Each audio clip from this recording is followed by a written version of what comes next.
My sis keeps trying to make my fiancé dump me, but she doesn't yet know I can turn the tables.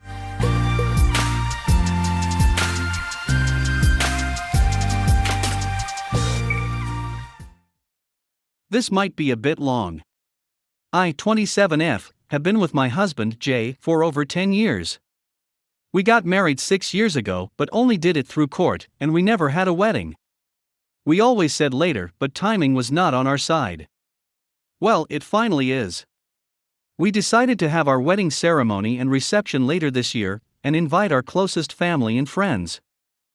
We were doing our guest list and decided that my older sister would not be invited.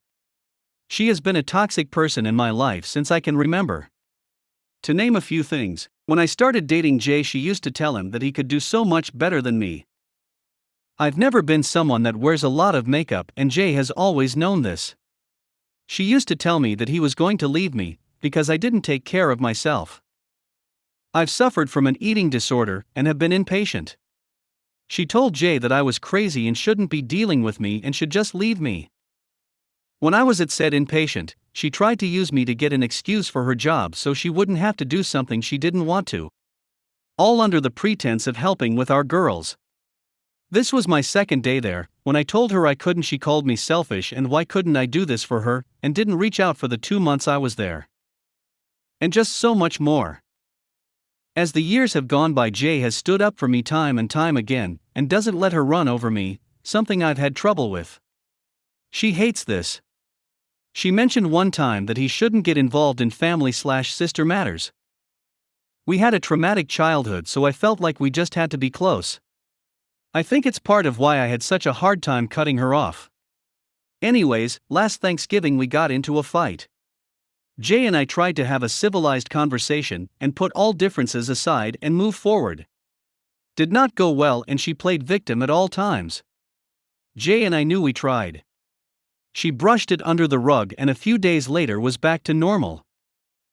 After that, a month later, Jay had to leave for 2 months for training, and I stayed alone with my 2 girls. She made all these promises of coming to visit us and keep us company, and so did her husband, Bill. They ended up coming to our state, and then kept making up excuses as to why they couldn't come. She didn't talk to me until she went back to the state she lives in. I was annoyed because they also promised my 6-year-old, and then just left her hanging. After they went back, she texted twice, and I briefly answered once since I was annoyed and honestly didn't want to get into a fight. A week and a half after the texts, the girls and I got into a car accident. Car was totaled, and it wasn't pretty. Thankfully, the girls had minor injuries. She never reached out. Never cared. Mom and younger sister came to help and called her on FaceTime, and she gave me an attitude. It was like something clicked, and I was just done. She's a negative and toxic person for me, blood-related or not. Obviously, I told my family she will not be invited, and they know everything, but they want me to be the bigger person because she's your sister no matter what, and just be the bigger person again. I've stood my ground, but aita? We have reached the end of the first part of our story. Let's listen to some of the comments by our Reddit listeners. Comment 1, NTA.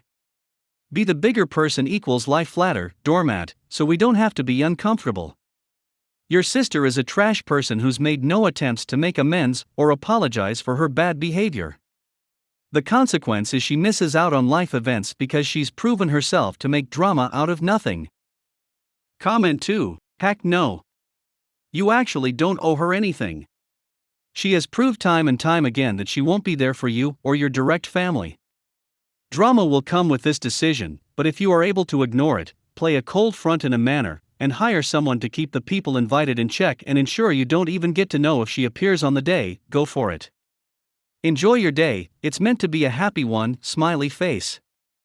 NTA. Update. We had the wedding this weekend, and it was everything we would have wished for and more. We were so happy to finally have this day and share it with our loved ones. These past few months I've been in therapy to deal with just different things, and obviously the topic of my family has come up. My sister and I actually had a talk about a month and a half ago. Just her and I. She apologized for a lot of things which she has never done before, so I appreciated that. We also realized that this was the first time we actually sat down to talk, just her and I. No one else involved. My mom would usually want to be there and then meddle. Then send messages back and forward, but it was never what me or my sister said. We realized my mom had a lot to do with our relationship and how it went. She knew some of her actions were toxic, and that's when she apologized about it, and we had a genuine talk about it. It was nice. Afterwards, we talked at least weekly, and you could feel the difference now that we had talked about everything. She ended up coming to the wedding, and there was no drama at all, except the cake, but can't be a wedding without a mishap. We really had the best time, and everyone got along perfectly. Thank you for all the support on the previous post. Didn't forget about the Reddit fam, and just wanted to update you guys. My BIL decided to name his son our baby's name and now is mad, because it's his property now. Throwaway, also the username is inspired by the family situation at the moment. So, my wife F32 and I M31 struggled with infertility for a while. My wife's now 7 months pregnant with a baby boy.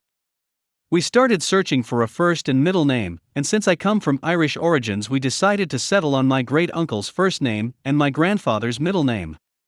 We told my in-laws about it. My BIL, a doctor with a superiority complex, thought the name was awesome. Unbeknownst to us, he and his wife decided to basically take not just the first, but the middle name, and use them for their son who was born 3 weeks ago. I was not pleased and I hated that they basically stole the names, but my wife and I decided to ignore them and just keep the names. We didn't make a fuss out of it until my BIL called to ask about the new names we chose. I told him we're still sticking with the original first and middle names we chose. He sounded confused, saying we no longer have a right to these names after he and his wife claimed them, and said it was strange that we're still planning on using them. I laughed and said that they didn't claim crap. The fact of the matter is, he and his wife stole those names from us and should deal with it.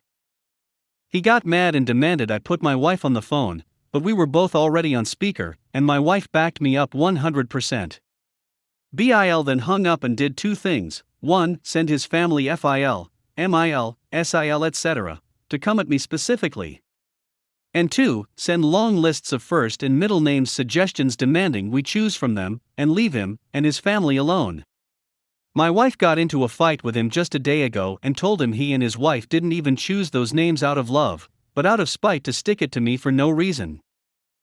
FIL came over in the evening and started yelling obscenities at me, accusing me of turning his daughter against her brother, calling me a pity bastard, and claiming I own neither of those to name despite having familial ties with.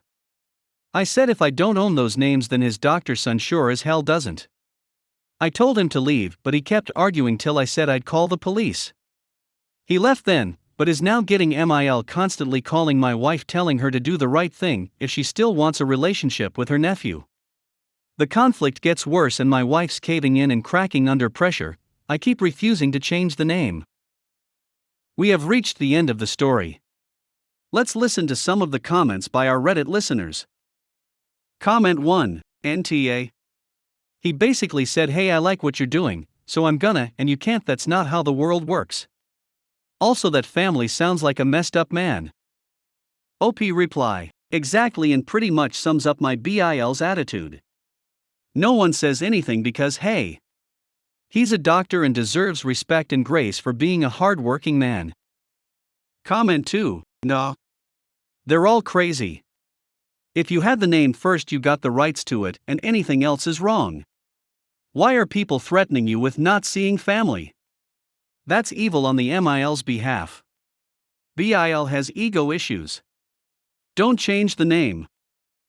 I didn't tell my mom I already have a wife and a daughter, and she broke down crying. Here's why.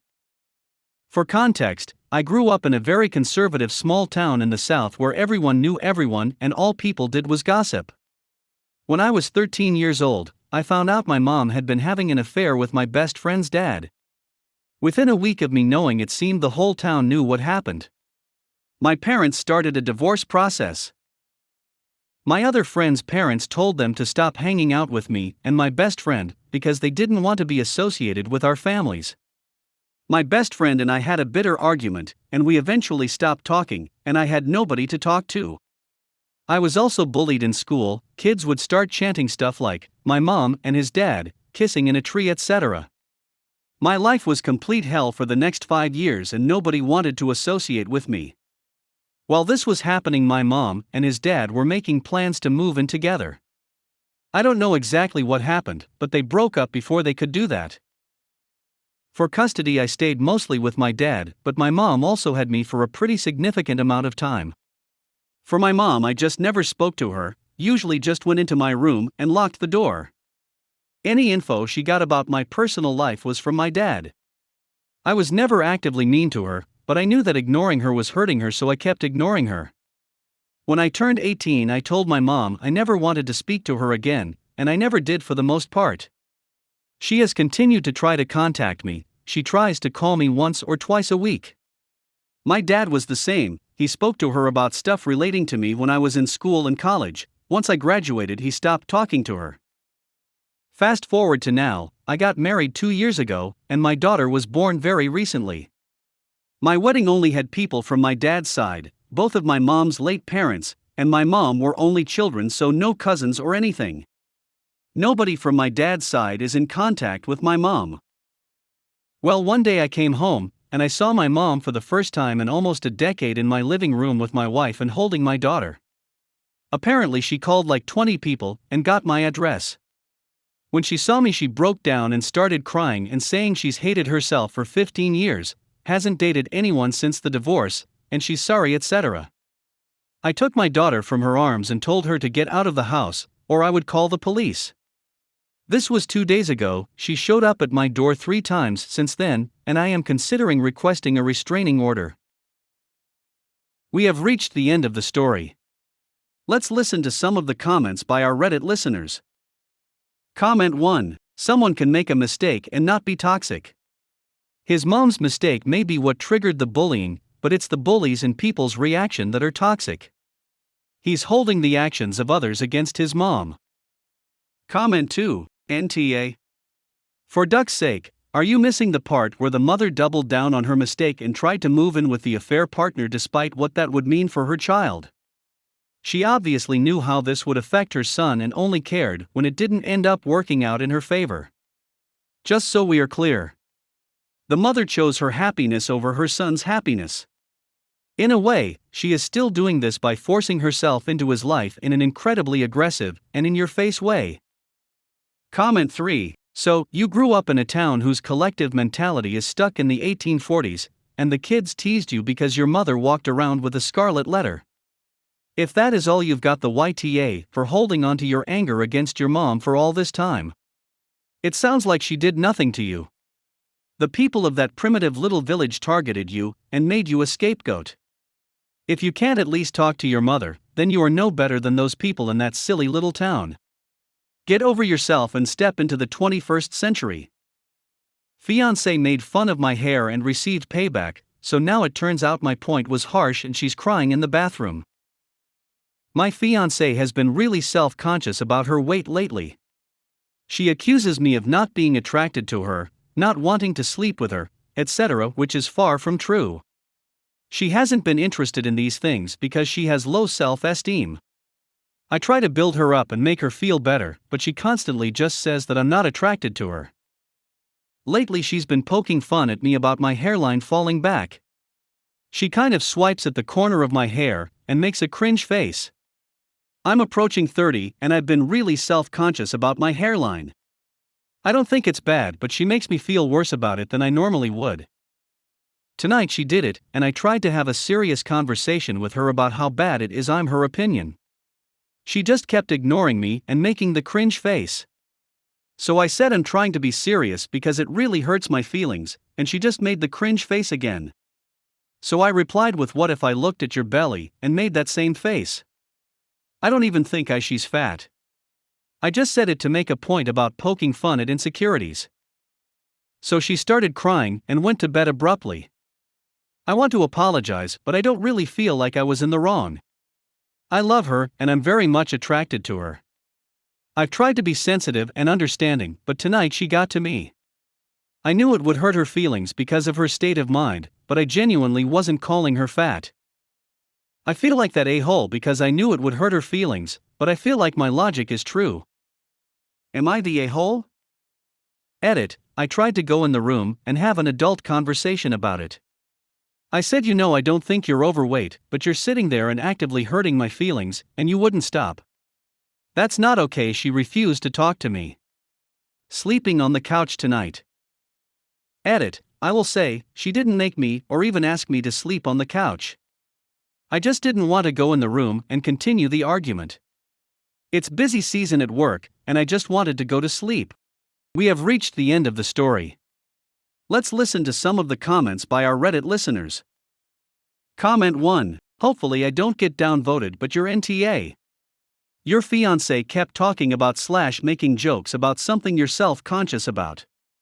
You tried to have a serious conversation about it, but she ignored it and kept doing it. So you gave her a taste of her own medicine. OP reply, I don't even really feel like I have her a taste of her own medicine.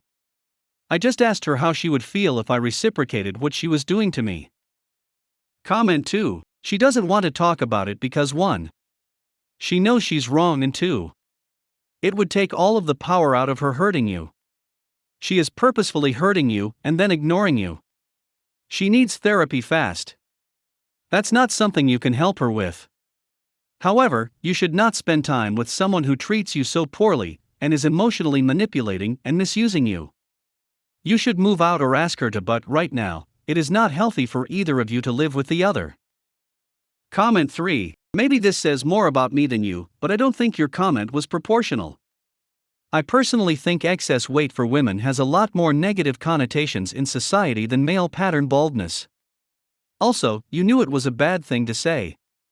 She might not have known how crappy she was being because making fun of baldness is far more socially accepted.